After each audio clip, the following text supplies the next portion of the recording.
Bincang Saudagar, mari kita sama-sama membaca istighfar. Dan alhamdulillah kita berdoa semoga acara ini berlanjut dan banyak mendapatkan manfaat buat kita semuanya. Bisnis dan keluarga, membaginya gimana Bang? Ya, ya Masya Allah ya. Jadi kalau bisnis ya, bisnis itu kan wasilah ya, wasilah kita untuk memenuhi kebutuhan keluarga. Sedangkan keluarga ini memang wasilah kita untuk beribadah pada Allah.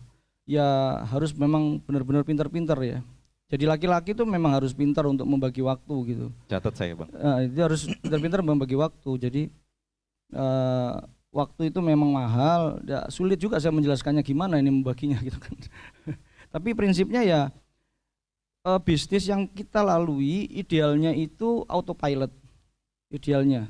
Jadi kita harus punya rencana dari awal buka sampai dengan kapan kira-kira bisnis ini menjadi autopilot. Itu bahasa kerennya yang saya baru maksudnya iso melaku dewi gitu lah, gampangannya gitu. Artinya kita tinggal melihat instrumen saja, instrumen-instrumen atau indikator-indikator apakah bisnis ini jalan atau enggak gitu. Bukan lagi kita yang pelakunya. Dan jangan berharap bisnis ini bisa autopilot kalau kita belum melalui itu 5-10 tahun gitu. Ya, karena 5-10 tahun itu kita mencoba untuk membuat budaya bisnis supaya dia bisa running sendiri.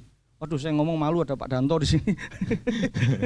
Ini beliau ini senior saya ini di sini, Masya Allah. Di sini kumpulan saudagar Bang. Jadi iya, nanti giliran beliau nanti ini. di sini ya. Kayaknya beliau dari tadi ngumpet ini saya ngomong. Aduh ya Allah. Jadi bisnis ini seperti tadi kita harus autopilot. Kita tidak bisa mengandalkan diri kita karena kita ini manusia yang terbatas. Terbatas dari sisi usia, terbatas dari sisi skill, ya, terbatas dari sisi emosional. Pada waktu masa emas kita mungkin kita bisa running well gitu ya. Waktu di masa-masa emas kita kita bisa kelola dengan baik. Tapi begitu di masa-masa turunnya, manusia itu kan pasti turun kan. Nah pada saat masa turunnya itu kita nggak punya pengganti, maka sulit bagi kita untuk mempertahankan bisnis ini. Maka bagi kita nggak cuman bikin perusahaan itu jalan, tapi juga menyiapkan perusahaan ini agar bisa berjalan tanpa kita. Ininya apa? Kuncinya apa? Mau berbagi sama orang. Jadi jangan pelit kalau kita punya perusahaan, terus pelit gaji orang gitu kan, pelit untuk sharing sama karyawan tentang profitnya dan seterusnya gitu. Itu bagian satu hal yang keliru dalam berbisnis gitu. Masya Allah ya. Di Masjid Aisyah itu kan setiap berapa bulan ya Bang mengadakan baksos itu? Kalau dulu baksos itu hampir 3 bulan sekali. 3 bulan sekali ya, paling lambat 4. Tapi karena kondisi krisis ini akhirnya baru 6 atau 1 tahun sekali. Jadi sebelum pandemi itu ya memang sering diadakan baksos itu ya Bang ya? Iya. Memang ngomong-ngomong tentang autopilot Bang, anak-anak sehat Bang? Alhamdulillah. Istri-istri? Alhamdulillah. Oke. Cara menularkan semangat apa ya berbisnis ini kepada anak, bahwasanya mungkin dia punya hobi yang sama atau tidak, tuh bagaimana Bang menularkan kewirausahaan ini? Ya, caranya tidak pernah memberi anak-anak itu fasilitas sebelum waktunya. Anak saya baru punya handphone itu setelah dia nikah. Setelah nikah? Setelah nikah. Cowok? Cewek. Oh. Terus? Ya, jadi anak saya nikah umur 16 tahun. Ya. Umur saya berapa rahasia. Jadi anak saya itu sudah menikah, ya, dia baru punya handphone, baru saya belikan handphone setelah umur 16 tahun. Pada waktu itu dia minta handphone ke saya, ya. Dia minta handphone ke saya. Saya katakan, kamu boleh punya handphone kalau kamu sudah bisa beli sendiri, atau kamu melakukan kebaikan. Sholat subuh tepat pada waktunya, kamu tak beli handphone. Bisa sebulan kamu tepat pada waktunya, kamu saya belikan handphone. Abi hanya bantu kamu bangunin sekali. Bangun, sholat subuh. Dia bangun, selama sebulan bisa saya belikan handphone, saya bilang. Atau kamu beli sendiri kerja. Sehingga waktu itu pilihan dia itu, sehingga dia jualan sendiri pada waktu itu di Ngerembel ya, jualan sosis, jualan mie dan seterusnya, pop mie dan selanjutnya di ngerembel gitu. Dia kerja sendiri untuk beli handphone. Dan jangan dibayangkan handphonenya adalah handphone yang seperti kita hari ini, ya. Handphonenya itu Nokia yang bisa main ular-ularan itu loh. Nah itu yang dicari itu ular-ularannya itu sama dia. Jadi yang dicari itu ular-ularannya itu. Karena pada waktu itu ya anak SD pada waktu itu kan dia homeschool ya. Anak saya homeschool, kelas 3 SD dari Nasima itu saya keluarkan. Saya keluarkan dari situ dan kemudian saya suruh homeschool. Jadi itu salah satu tipsnya. Jadi biar dia merasakan bahwa fasilitas itu didapat ya karena bekerja, bukan karena fasilitas dari orang tua gitu. Itu yang saya coba bangun. Jadi ada mentalitas untuk berani berusaha, untuk usaha dan seterusnya gitu. Karena hari ini kan sedikit sekali Pak dari kita yang berani usaha. Misalnya di ruangan ini kita ya, termasuk saya. Siapa yang pernah datengin toko handphone gitu? Toko handphone, ada yang pernah datang ke toko handphone? Banyak, tapi kan mau beli handphone tuh. Coba ada nggak datang ke toko handphone terus ngomong, Pak kalau saya jual 1 dus ini saya dapat komisi berapa? Ada yang berani enggak? Kayaknya nggak ada yang berani, termasuk saya mungkin nggak berani hari ini. Sampai nggak berani, tapi pemalu gitu. Iya, itu namanya nggak berani. Itu mentalitas usahanya nggak ada. Gitu. Kita harus jujur, kita nggak punya mentalitas ke situ gitu loh. Padahal itu peluang besar kan kalau kita, dan itu nggak cuma itu kan, banyak mobil, ada motor dan seterusnya. Gitu Pak. Bahkan privilege dari seorang ayah pun ada syaratnya ya untuk anak-anak itu ya. Iya betul, mereka harus belajar untuk itu. Tapi kalau dari kecil dikasih, saya khawatir anak kita salah arti gitu, salah mengartikan situasi ini gitu kan. Oh dipikir semua itu mudah, itu masalah itu kalau seperti itu gitu. Benar. Teman-teman sekalian mungkin ada yang belum pernah ke ngerembel ya. Ini ada spot baru bubur ayam ya Bang ya. Bubur ayam itu jadi kalau habis ba'da subuh bisa langsung ke sana, kita bisa ngopi-ngopi dan bubur ayam bareng. Kita langsung buka sesi tanya jawab aja ya. Ini silakan kita buka pertanyaan buat ibu-ibu atau bapak-bapak, bebas ya. Monggo silakan. Oh, dan Yasin mau bertanya?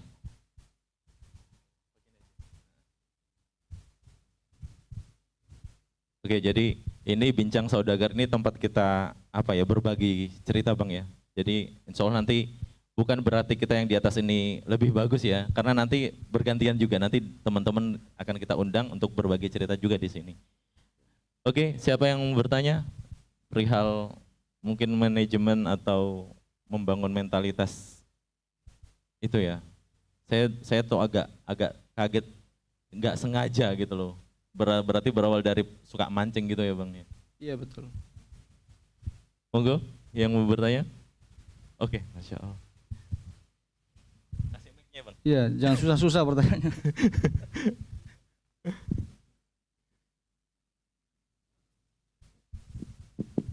Ya, Assalamualaikum warahmatullahi wabarakatuh. Waalaikumsalam warahmatullahi wabarakatuh. Saya tanya untuk Pak Khairus sekaligus Pak Hasin gitu.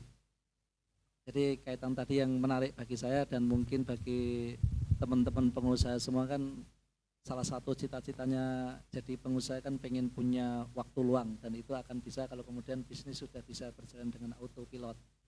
Yang banyak dari kita kan hari ini kan memang bisnis itu kan kita kelola sendiri ya. Itu bagaimana kemudian pada waktu kita tadi kan sudah ada kunci sedikit yang dibagi Pak Heru, minimal 5 sampai dengan 10 tahun sehingga kita baru membentuk budaya organisasi gitu kan. Termasuk kemudian mungkin sebelum autopilot kan berarti kan membangun tim ya Pak ya. Yang tadi juga kuncinya berbagi.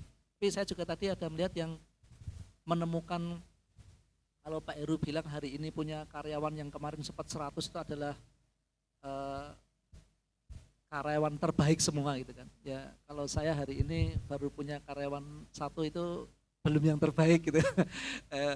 Mungkin boleh di-sharing Pak Heru dan Pak Tasin ya, bagaimana membentuk tim, menemukan orang-orang terbaik sehingga kemudian itu bisa menjadi yang menjalankan bisnis kita akhirnya bisnis kita bisa menjadi autopilot.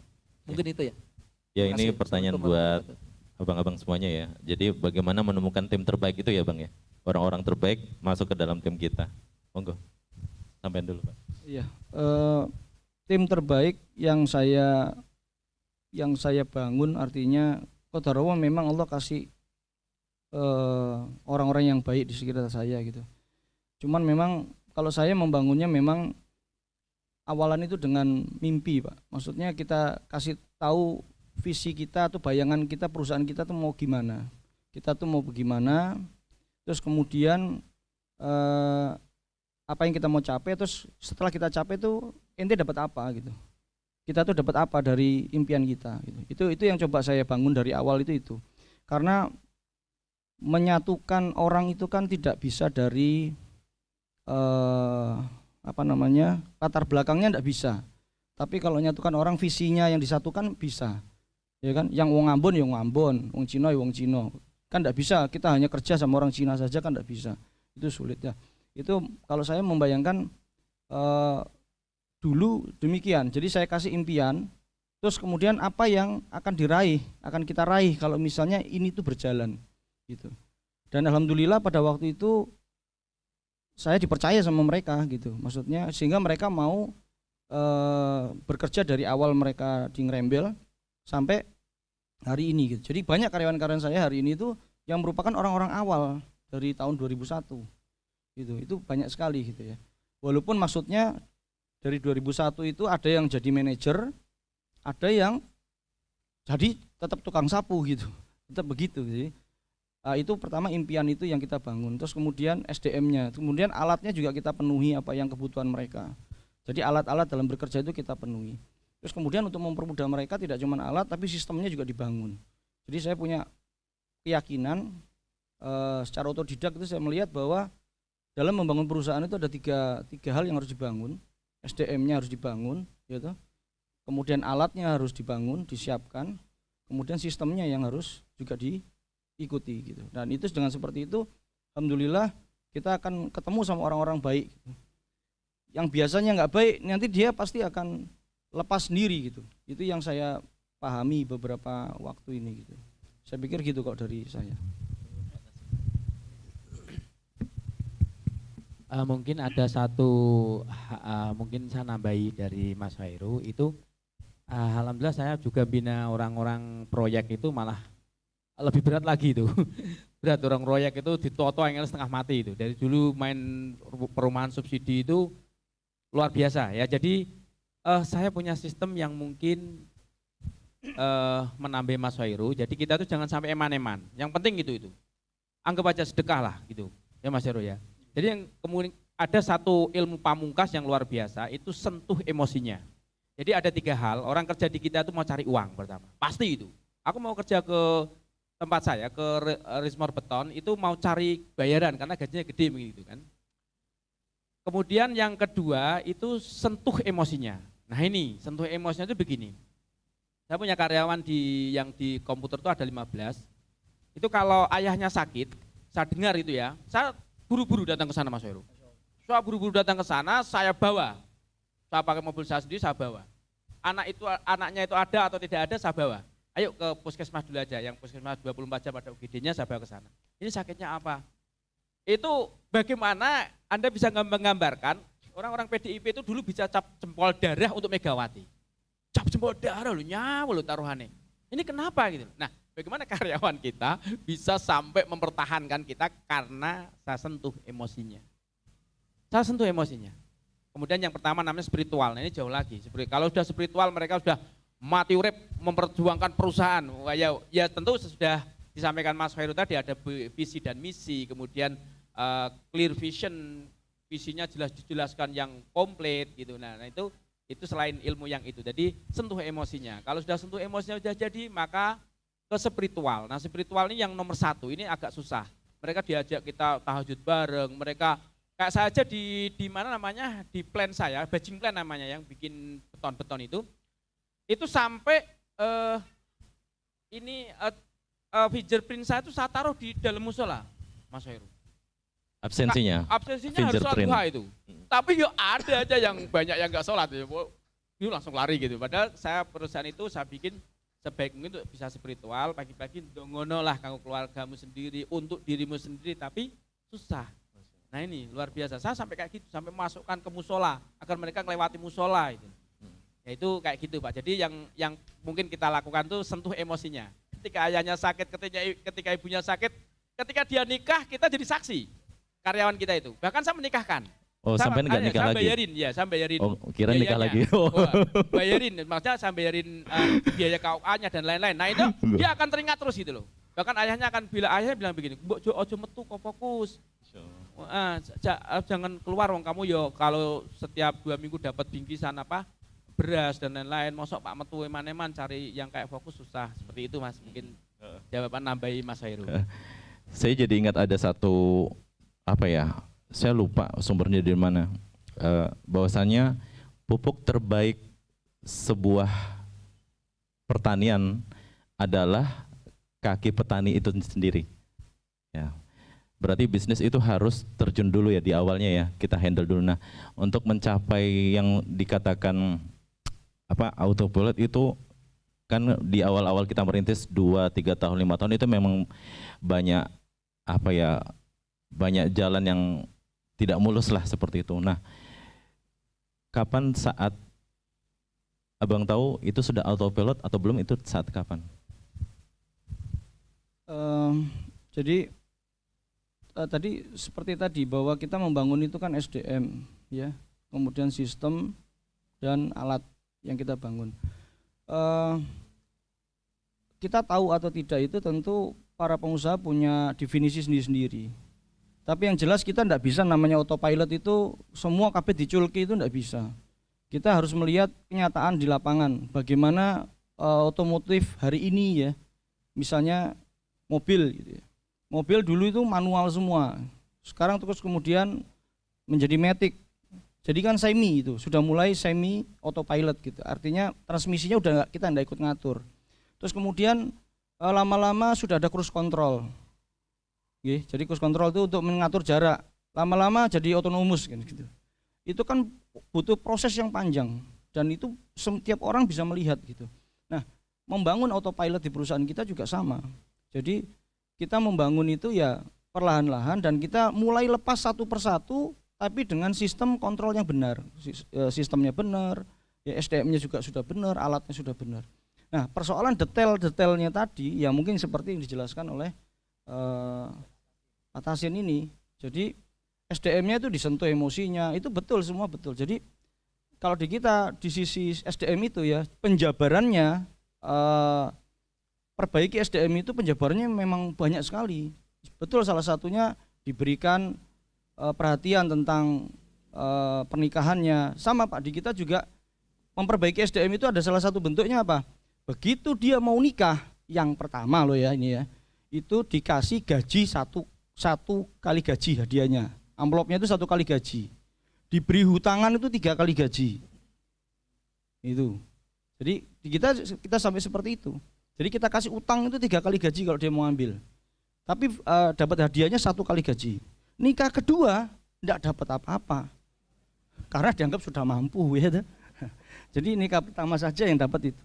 Terus kemudian misalnya saya jadi lupa gara-gara ngomong nikah.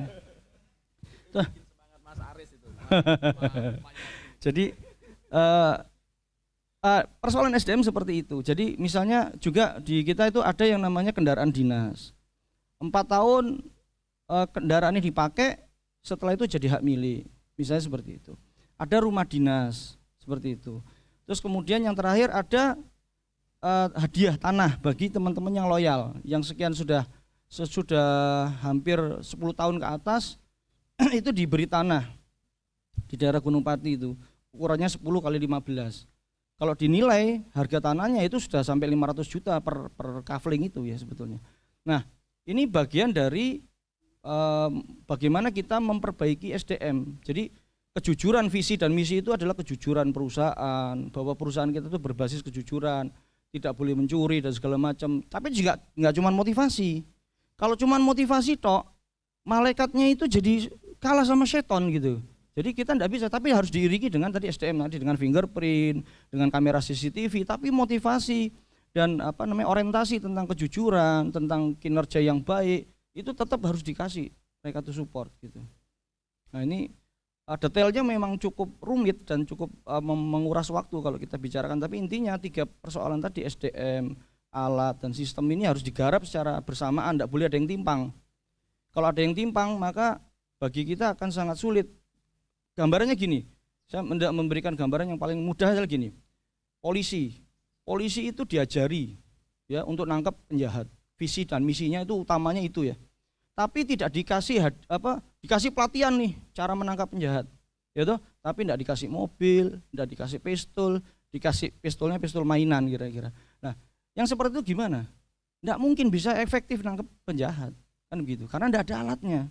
Ya kan, mau dididik kayak apapun tidak akan bisa. Ya kan, tuh sistemnya nggak diatur, siapa yang jadi intel, siapa yang jadi reskrim, ya kan nggak diatur itu manajemennya, juga nggak bisa. Walaupun dikasih mobil bagus, ya kan, dikasih pistol, bisa tembak-tembakan malahan kalau nggak diatur kan gitu. Jadi bayangannya seperti itu. Jadi dikasih pistol, dikasih sistem, tapi orangnya nggak dididik, yo kerjaannya malah korupsi aja, kan gitu, nilangi wong tok wae, kan gitu. Ini mohon maaf kalau ada polisi di sini ya. Nah, gambarannya seperti itu singkatnya, Pak.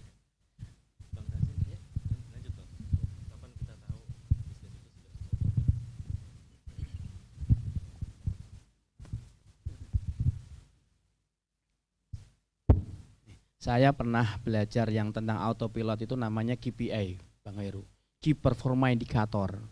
Jadi ini pelajaran paling susah dan saya nggak lulus itu, Pak. Saya sampaikan saya nggak lulus.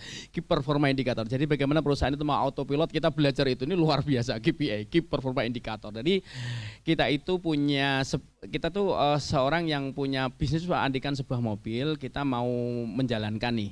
Mobil kita ini masih, katakan tim kita itu masih hijat 1000.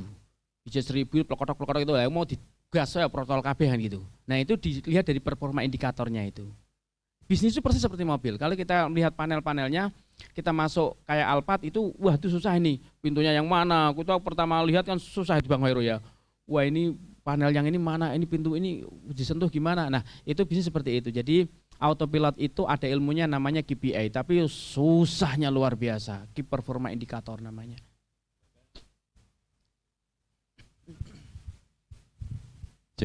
Bahkan ini ya, pesawat pun ada mode autopilot dan manual ya, bahwasannya tidak semerta-merta semua untuk autopilot. Kapan saat kita ngambil keputusan itu kita ngambil kendali gitu ya Bang. Oke, siapa lagi yang mau bertanya? Monggo silakan. Ada yang mau ditanya? Dan Aris dan Yasin. Oke, jadi saya coba perkenalkan dulu ya.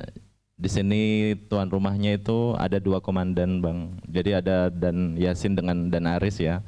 Beliau yang bilang ruang ini jadikan taman ilmu, seperti itu, ruang ilmu. Dan insya Allah nanti tanggal 21 hari Ahad kita akan mengundang Ustadz Haris Budiatna untuk ngisi lagi di sini. Mungkin nanti sampean kalau ada waktu bisa hadir kembali. Oke, mungkin kalau ada yang mau bertanya lagi? Saya juga ada pertanyaan nih Bang. Kita ngomongin tentang usaha ya, bahwasanya modal terbesar adalah sebenarnya yang kita miliki diri sendiri ya. Saya ingin tahu tentang impian gitu loh Bang. Tadi sempat Bang Khoirul ngomong tentang impian perusahaan seperti ini. Oke, impian ngerembel seperti apa ke depannya, kemudian impian Bang Khoirul seperti apa gitu. Alhamdulillah kalau impian itu bayangannya ya kita kepingin membawa ngerembel ini ke surga. Itu yang paling yang kita harapkan gitu. Maka kita berharap harapan ini bisa kita realisasikan mulai hari ini. Alhamdulillah ya tadi bahwa kita sudah mencoba melangkah itu. Semoga Allah jadikan ini ikhlas gitu ya karena Allah. Karena ini momen untuk sharing. Maka ini kita sharing saja bahwa ya impiannya adalah kita ingin bawa ngerembel dan yang kita punya semua itu ke surga. Karena kalau ditinggal nangkeni keman-eman, ya kan? Kita buat mekanismenya tadi. Jadi kita nggak cuma bisa, aku nggawa nang surga, tapi tidak ada sistemnya. Maka kita juga bangun sistem bagaimana wakaf yang benar gitu ya, wakaf yang betul-betul produktif sehingga secara syariat tidak menyelisihi, nanti anak-anak kita pun juga tidak punya kendala secara finansial gitu, harapannya seperti itu. Itu yang kita impian ke depan itu seperti itu. Dan kita berharap seluruh karyawan kita itu merasakan paling tidak secara relatif itu merasakan apa yang kita rasakan. Itu yang sementara ini menjadi PR bagi kita ya. Dari PR bagi kita seperti itu Pak. Yang sangat inspirasi sekali Mas Fahmi. Jadi mau udah dibawa kemana, mau ke surga, luar biasa ini Mas. Terima kasih inspirasinya, saya malah belum kesampaian ke sana, mikirnya donyo. Jadi pernah satu ketika saya belajar The Power of Dream, memang benar-benar ketika saya tulis betul, alhamdulillah ya Allah, terima kasih. Saya nulisnya begini, ini saya kasih contoh dulu ya. Ya Allah, alhamdulillah saya bersyukur dan berterima kasih kepadamu atas kelimpahan rahmat dan hidayahmu pada tanggal 9 bulan 9 2012, waktu itu 2013 ya, saya bisa naik haji bersama keluarga. Tetapi ternyata Allah cepatkan waktu itu. Nah, jadi cepatkan 2012 Allah kasih berangkat. Jadi saya nulisnya 2019 itu. Tanggal 9 bulan 9 2009. Saya terus begitu tuh. Alhamdulillah ya Allah, saya bersyukur dan berterima kasih kepadamu. Ini kekuatan impian. Sebenarnya luar biasa, tapi jarang sekali digali hal semacam ini. Karena visi itu penting sebenarnya. Jadi kita gali betul, kita bersyukur pada Allah dengan kalimat seperti tadi itu. Makanya kan ada buku yang namanya The Power ada, kemudian yang satu apa ya itu? The Secret ya. Dulu saya belajar The Secret dan The Power itu saya pelajari betul itu karya Rhonda Byrne itu, karena tak pelajari betul itu bahaya juga, garis tipis antara kesyirikan dan kekuatan Allah. Ini bahaya kalau nggak tahu. Maka saya pernah belajar itu dan saya aplikasikan dengan kata-kata di depannya, alhamdulillah ya Allah, aku bersyukur dan terima kasih kepadamu pada tanggal sekian bulan sekian sana Ejid. Ternyata dipercepat, tidak tahu itu ketika kita punya niatan itu Allah kasih yang min haitsulayah tasibnya itu cepat banget. Rezeki yang jangan sangkut cepat banget. Karena niatan kebaikan tuh mesti Allah kasih benar-benar. Saya membuat begini Mas Wahirul, saya kan takmir masjid nih, saya pegang sarpras nih. Saya hanya bikin tulisan begini ketika saya bongkar beranda itu saya tulis begini. Infak sedekah emergensi, saya bilang gitu. Saya butuh sekali semen sekian sak. Ini saya kasih pelang gitu.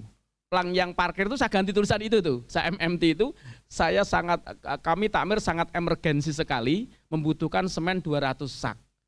Nomor telepon takmir bawah takmir masjid. Ini kecepatan yang luar biasa yang jarang dipakai teman-teman kita. Ada tamu dari Jakarta, nelpon, ini bener nih butuh semen 200 sak nih. Jam sekian nih ya, jam sekitar setelah asar itu. Bener Bapak? Oh, kamu bisa datang ke masjid? Bisa Pak. Langsung mana toko material, itu ketok sekarang. Gitu. Uang Jakarta itu besar sekali, kalau bagi kita mungkin besar, tapi uang Jakarta itu kecil segitu gitu. Jadi saya sering kayak gitu tuh. Takmir sangat emergensi sekali, bukan melakukan di pinggir jalan dengan pakai speaker kemudian pakai jaring itu bukan, tetapi saya bikin tulisan kayak gitu aja udah kekuatannya udah dahsyat. Kotak saya bikin kotak amal ini hanya untuk pelebaran dan pengembangan masjid, udah kotak itu. Jadi namanya kekuatan kata-kata, kekuatan tulisan ya. Kotak amal itu biasanya 7 juta Mas 1 bulan. Ketika saya tulis gitu menjadi 31 juta. Ini bukan uang manusia nih saya bilang gitu kan. Karena kok secepat itu gitu. Nah ini sekedar ini aja pengalaman. Bang, Birrul Walidain. Ada bisa di-sharing lah kaitan tentang percepatan bisnis dengan Birrul Walidain. Monggo, Bang Khairul. Hubungan dengan orang tua. Nggak tahu ya, saya artinya kalau kita melihat tuh kita Birrul Walidain itu jauh dari kebaikan ya. Artinya kita nggak paham, dan pada saat orang tua itu meninggal, orang tua saya qadarullah empat-empatnya itu ya, mertua saya dan orang tua saya itu meninggal pas COVID itu. Jadi kalau ada yang ngomong COVID itu enggak ada ya harus berhati-hati gitu, karena banyak orang tuanya yang meninggal gara-gara COVID. Mertua saya meninggal 2, ibu san bapak tiri saya juga meninggal. Di saat mereka meninggal itu tentu kita justru berpikir ternyata kita ini belum apa-apa gitu. Ya, kalau persoalan hubungannya gimana saya enggak paham. Ya, saya enggak terlalu berani menjamin bahwa saya sudah berbakti sehingga bisnis jalan, saya enggak tahu. Justru kita merasa setelah mereka meninggal tuh ternyata aduh kita tuh belum apa-apa ya, rugi gitu. Rugi sekali gitu. Jadi mungkin teman-teman yang sharing aja bahwa kalau orang tua masih hidup, ini sering kali kita dengar tapi kadang-kadang kita remehkan gitu. Saya dulu ingat pada saat saya ini kisah aja cerita. Saya waktu itu pernah makan di restoran yang cukup mahal gitu restorannya. Itu ada pelayan itu bawa lobster besar sekali gitu. Lobsternya besar sekali, saya tanya sama pelayannya, Pak ini buat meja mana gitu intinya. Oh buat meja sana gitu. Itu harganya berapa kalau kayak gini? Dia bilang 2 juta pada waktu itu. Entah itu tahun berapa saya lupa. Saya tuh sebetulnya berniat untuk membelikan ibu saya karena ibu saya tuh suka udang dan lobster-lobsteran gitu.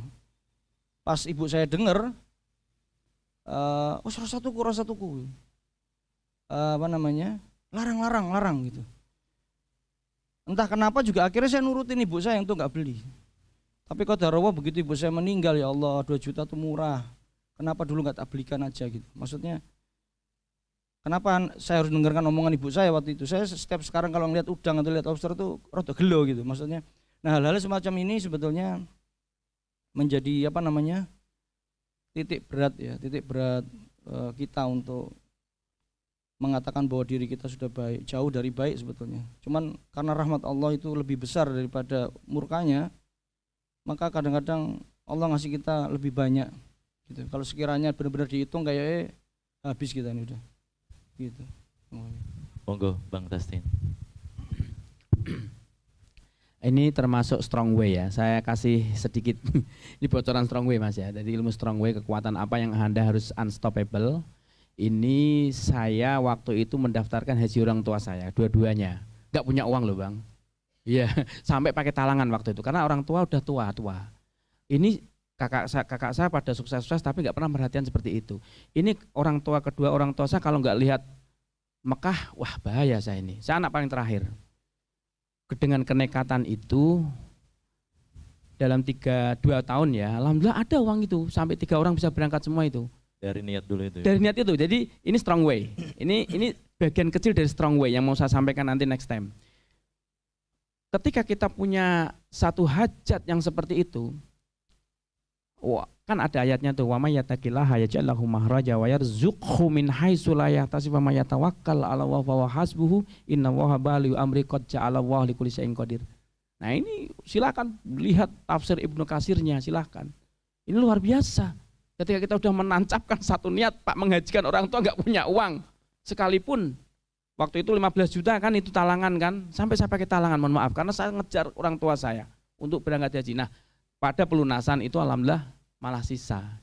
Itu ceritanya panjang, yang jelas itu sebagian daripada yang namanya strong way, kekuatan apa gitu. Ya, saya juga apa ya? Sependapat dengan Bang Khairu ya, bahwasanya kadang kita pengen melakukan sesuatu ke orang tua bilang jangan kayak gitu kan. Akhirnya ya seperti itu, apalagi kita ini merantau ya, jauh dari orang tua seperti itu. Bang, ini direkam ya Bang. Mungkin ada yang bisa Abang sampaikan yang nanti sekiranya akan dilihat sama anak Abang, cucu-cucunya, dan ini momen yang paling berharga ya. Mungkin bisa disampaikan juga kepada kita semuanya bahwasanya gimana untuk menghadapi menjadi pengusaha yang tangguh seperti itu apa? Silakan Bang. Bisa menitip pesan ke kita semuanya. Iya, ini pesannya juga yang lebih layak mungkin saya gitu ya. Perlu dicatat di benak kita bahwa sesungguhnya apapun yang kita punya hari ini, ya, sesungguhnya itu sebetulnya hanya wasilah. Tujuan kita itu bukan di sini, tujuan kita itu jannah. Jadi sekiranya kita itu mau jadi pengusaha, maka jadikan pengusaha itu usaha kita, harta kita sebagai wasilah kita untuk masuk surga. Kalau kita toh sekiranya Allah takdirkan kita adalah orang-orang yang miskin, maka jadikanlah kemiskinan itu jadi wasilah bagi kita untuk masuk surga. Jadi siapa kita tuh nggak masalah. Siapa kita tuh nggak masalah. Kita pengusaha atau bukan, yang penting tujuan kita adalah jannah. Karena kalau kadang-kadang di pelatihan-pelatihan atau di sharing-sharing gitu ya, semua kita bisa jadi pengusaha. Itu saya katakan dusta. Tidak penting kita tuh jadi apa tuh tidak penting. Yang penting adalah tujuan kita tuh surga. Itu aja. Karena insya Allah di surga itu tidak ada kelelahan setelahnya. Saya pikir itu. Monggo Bang Dasin, ada yang mau disampaikan? yang insya Allah nanti bisa didengarkan oleh anak-anak cucu kita ke depan. Ya, tadi sudah disampaikan oleh Bang Khairu bahwa apa ya, dunia ini sementara ya Mas. Ketika kita sudah punya visi yang sangat besar dan visi yang sangat seperti itu ya tadi ya, maka unlimited. Bahkan sahabat pernah ditanya Anas bin Malik kalau nggak saya, itu kapan kita istirahat? Ketika kaki kanan kita sudah sampai di surga. Wah, ini filosofi yang luar biasa sekali. Jadi kita memang pengusaha ini, saya sendiri jarang istirahat. Saya tidurnya saat penak-penak setelah duhur di jalan, ya tidur di masjid pula orang ya biasa, karena bagi saya bumi Allah itu luas dan ini bumi Allah gitu loh. Saya tidur seenak-enak dewe gitu. Walaupun orang mengatakan wah kamu harus safety, harus tidur, enggak mikir. Saya seorang adventure ya, seorang petualang mau tidur dimanapun, nah oke ya itu kalau orang-orang yang sudah punya filosofi semacam itu, artinya walaupun di pengusaha, kemudian kita hidupnya zuhud tadi ya, itu lost doll, penak sekali, hidup itu penak sekali, nggak ada harus wah ini harus ke hotel yang berbintang ini, nggak perlu, seperti itu Mas. Masya Allah. Ini telat saya sadari ya, ternyata dua narasumber kita ini ternyata suka motor-motoran juga ini. Yang satu suka motor trail, yang satu suka touring. Oke, teman-teman lagi kita buka pertanyaan lagi. Cukup? Masya Allah.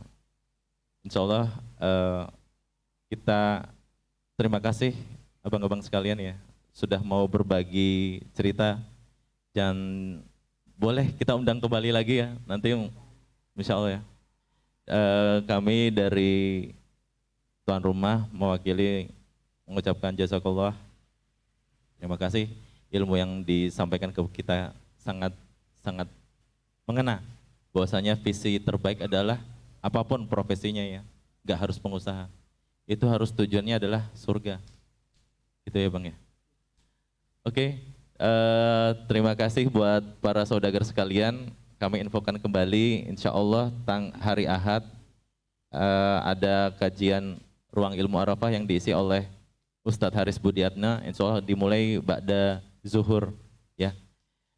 Buat teman-teman sekalian, kami mewakili tuan rumah, mohon maaf jika ada kekurangan pelayanan, kami mohon maaf sebesar-besarnya. Monggo nanti bisa berinteraksi dengan pembicara setelah acara. Masya Allah, boleh Bang, boleh. Ada yang mau dibagikan hadiah? Saya punya hadiah untuk 2 orang saja tapi. Jadi saya mau tanya yang rumahnya paling jauh siapa nih? Yang rumahnya paling jauh di sini siapa? Yang rumahnya Ibu-ibu? paling jauh. Paling jauh. Rumah loh ya, ini rumah ya, jangan asalnya. Yang sekarang ya dari mana Pak? Demak. Meranggen. Ada yang lebih jauh dari Meranggen? Ibu? Ambarawa. Wah, Ambarawa, Masya Allah. Oh, Mangkang masih Indonesia.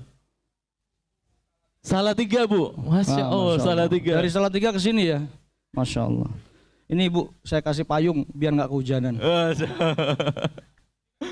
Enggak. Nah, jazakallah. Geher, Masya Allah, barakallahu fiq. Yang kedua, untuk yang istrinya paling banyak. Oke. Monggo, Bang Fai sudah ada yang Bang? Ada istrinya 2, siapa istrinya 2? Ayo ngaku. Ayo, jangan ini ada hadiah ini beneran ini. Dia ngajak istri, jangan disembunyikan. Ayo ngaku sekarang. Kayaknya nggak ada yang berani ngaku ibu-ibu ya. Nanti japri aja saya kasih hadiah. Oke, yang kedua yang usianya paling tua. Yang usianya paling tua di sini siapa? 72. Oh 72, kayaknya udah nggak mungkin ada yang lebih tua kayaknya. Ada yang lebih tua. Masya Allah. Masya Allah, paling senior Masya Allah. Pak Bondo. Kita kasih sendal Pak. Masya Allah, sendal ngerembel. Alhamdulillah. Syukran jazakallah. Jazakallah. Terima kasih Bang, insya Allah kita kumpul lagi touring bersama ya Bang ya. Kita punya hobi yang sama, berbagi cerita. Oke teman-teman sekalian, kita cukupkan sampai di sini dulu ya. Kita tutup dengan hamdalah, alhamdulillah dan doa kafaratul majelis. Bismillahirrahmanirrahim. Subhanakallahumma wa bihamdika asyhadu an la ilaha illa anta astaghfiruka wa atubu ilaik. Assalamualaikum warahmatullahi wabarakatuh.